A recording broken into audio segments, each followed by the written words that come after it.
കാണം വിറ്റും ഓണം ഉണ്ണണമെന്ന് നമ്മൾ കേട്ടിട്ടുണ്ട്. കാണമെന്നാൽ അവകാശം എന്നർത്ഥം. കാണം വിറ്റും ഓണം ഉണ്ണണമെന്ന ചൊല്ല് എത്രമാത്രം അർത്ഥം നിറഞ്ഞതാണല്ലേ. ദാനം നൽകിയതുകൊണ്ട് അധികാരം നഷ്ടപ്പെട്ട രാജാവാണ് മഹാബലി.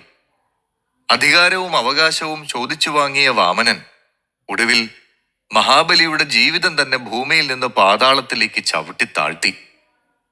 സ്വന്തം അവകാശങ്ങൾ പോലും തന്റേതല്ല എന്ന സന്ദേശമാണ് ഈ കഥ നമുക്ക് നൽകുന്നത്. പറഞ്ഞുപോയ വാക്കാണ് മഹത്തുക്കളായവർക്ക് വലുത് എന്ന സന്ദേശം. എത്ര ആപത്തു വന്നാലും സ്വയം ഇല്ലാതായാലും പറഞ്ഞ വാക്ക് മാറാത്ത ധീരത. ആ ധീരതയാണ് മഹാബലി എന്ന അസുര രാജാവ് കേരളത്തിന് പകർന്നു തന്ന വെളിച്ചം. അഭിമാനിയായ മലയാളിയുടെ ജീവിത സൗന്ദര്യത്തിന്റെ ഉത്സവമാണ് ഓണം. ചിലർ വിശ്വസിക്കുന്നത് മഹാഭാരതത്തിലും പുരാണങ്ങളിലും പരാമർശിക്കുന്ന ദൈത്യരാജാവാണ് യഥാർത്ഥത്തിൽ മഹാബലി എന്നാണ്. ഗുജറാത്തിലുള്ള 2 വ്യത്യസ്ത മുസ്ലിം സന്യാസിമാരും മഹാബലി എന്ന പേരിൽ അറിയപ്പെടുന്നുണ്ട്. ചേര രാജാക്കന്മാരുടെ കീഴിൽ കൊങ്ങ് നാട്ടിലെ അമരാവതി തീരത്തെ കരവൂരിൽ വാണ കൊങ്കിളം കോവരാണ് മഹാബലി വംശജരെന്ന് ചരിത്രകാരന്മാർ വാദിക്കുന്നുണ്ട്. ഈ വംശത്തിൽപ്പെട്ട തൃക്കാക്കര ആസ്ഥാനമായ ഒരു ചേര രാജാവാണ് മഹാബലി എന്നാണ് ഇവർ പറയുന്നത്. പുരാണത്തിലെ അസുര രാജാവായ ബലിയും നാടോടി കഥകളിലെ ബലിരാജ്യത്തിലെ ബലിയും ഒരാൾ തന്നെയാണെന്നും ചിലർ പറയുന്നുണ്ട്. തൃക്കാക്കരയെ തലസ്ഥാനമാക്കി കേരളം ഭരിച്ചിരുന്ന ചേരവംശ സ്ഥാപകനാണ് മഹാബലി എന്നാണ് മറ്റു ചിലർ പറയുന്നത്.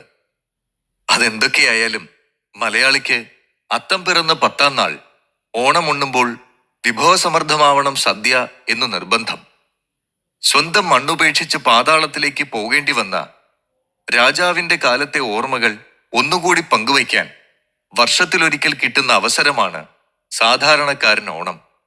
വർഷം മുഴുവൻ അധ്വാനിച്ച് മിച്ചം വെച്ച പണമെടുത്ത് മലയാളി ഓണത്തിന് പുത്തൻ ഗൃഹോപകരണങ്ങളും വസ്ത്രങ്ങളും വാങ്ങുന്നു.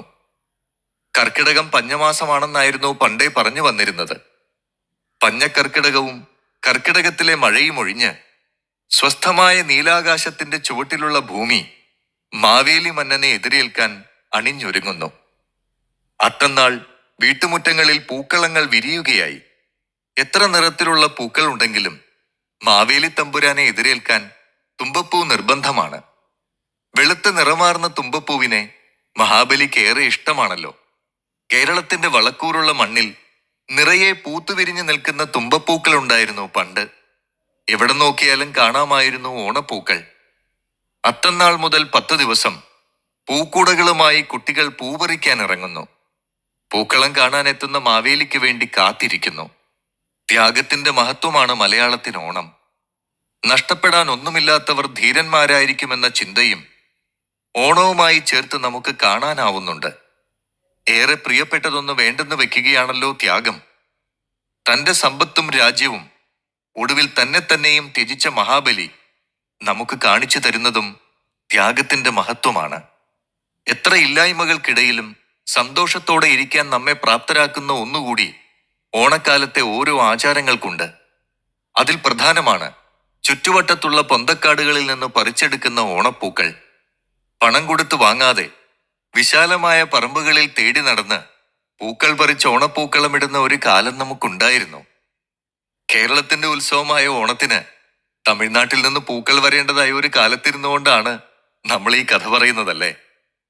ഈ കാലത്തെ പോലെയല്ല, ചിലവ് കുറഞ്ഞ തങ്ങളുടെ ചുറ്റുപാടുകളിലുള്ള വസ്തുക്കൾ ഉപയോഗിച്ച് തന്നെ അലങ്കാരങ്ങളും ആഘോഷങ്ങളും തീർക്കുന്ന ഒരു ജനതയായിരുന്നു നമ്മൾ.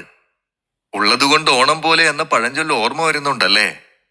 നമ്മുടെ കയ്യിലുള്ളത് കൊണ്ട് നമുക്ക് നന്നായി ആഘോഷിക്കുവാൻ കഴിയുമായിരുന്ന ഒരു കാലമായിരുന്നു മഹാബലിയുടെ ഭരണകാലം എന്നുകൂടി മനസ്സിലാക്കാൻ സഹായിക്കുന്നുണ്ട് ഇത്തരം പഴഞ്ചൊല്ലുകൾ. പഴഞ്ചൊല്ലിൽ പതിരില്ല എന്നാണല്ലോ നമ്മൾ പഠിച്ചിട്ടുള്ളത്. അത്തം കറുത്താൽ ഓണം വെളുക്കുമെന്നും ഓണം വരാനൊരു മൂലം വേണമെന്നും തിരുവോണം തിരുതകൃതി ഉണ്ടെങ്കിൽ ഓണം പോലെ അല്ലെങ്കിൽ ഏകാദശി, ഓണത്തിനിടയിൽ പുട്ടുകച്ചവടം, ഓണം ഉണ്ടറിയണം, 1ാം ഓണം നല്ലോണം, 2ാം ഓണം കണ്ടോണം, ഓണം കഴിഞ്ഞാൽ ഓലക്കൂര ഓട്ടപ്പുര, ഓണം വന്നാലും ഉണ്ണി പിറന്നാലും കോരന് കുമ്പിളിൽ കഞ്ഞി. ഈ ചൊല്ലുകൾ ചില ചിന്തകൾ നമ്മുടെ മനസ്സിൽ ഉണർത്തുന്നുണ്ട്. ഓണം കഴിഞ്ഞാൽ കയ്യിൽ പൈസയോ സാധനങ്ങളോ ഒന്നും മിച്ചമുണ്ടാവാറില്ല എന്നും, കയ്യിൽ പണമുള്ളവന് മാത്രമേ ഓണം വന്നാലും ഉണ്ണി പിറന്നാലും കാര്യമുള്ളൂ എന്നുമൊക്കെ ഈ പഴഞ്ചൊല്ലുകൾ നമ്മെ പഠിപ്പിക്കുന്നുണ്ട്. പഴഞ്ചൊല്ലിൽ പതിരില്ല എന്ന സത്യം ഓണപ്പഴഞ്ചൊല്ലുകളിലൂടെ നമ്മൾ തിരിച്ചറിയുന്നുമുണ്ട്. മാവേലി ഓണം കൊണ്ടുവന്നു തരുന്ന നന്മകളിൽ പഴഞ്ചൊല്ലുകൾക്ക് വലിയ സ്ഥാനമുണ്ട്. അവിട്ടക്കട്ട ചവിട്ടി പൊട്ടിക്കണം, ഉറുമ്പ് ഓണം കരുതും പോലെ, ഓണമുണ്ട വയറേ ചൂള പാടുകയുള്ളൂ, തിരുവോണത്തിനില്ലാത്തത് തിരുവാതിരയ്ക്ക്. ഈ പഴഞ്ചൊല്ലുകൾ ഉള്ളവരും ഇല്ലാത്തവരും തമ്മിലുള്ള വ്യത്യാസത്തെ കാണിക്കുന്നുണ്ട്.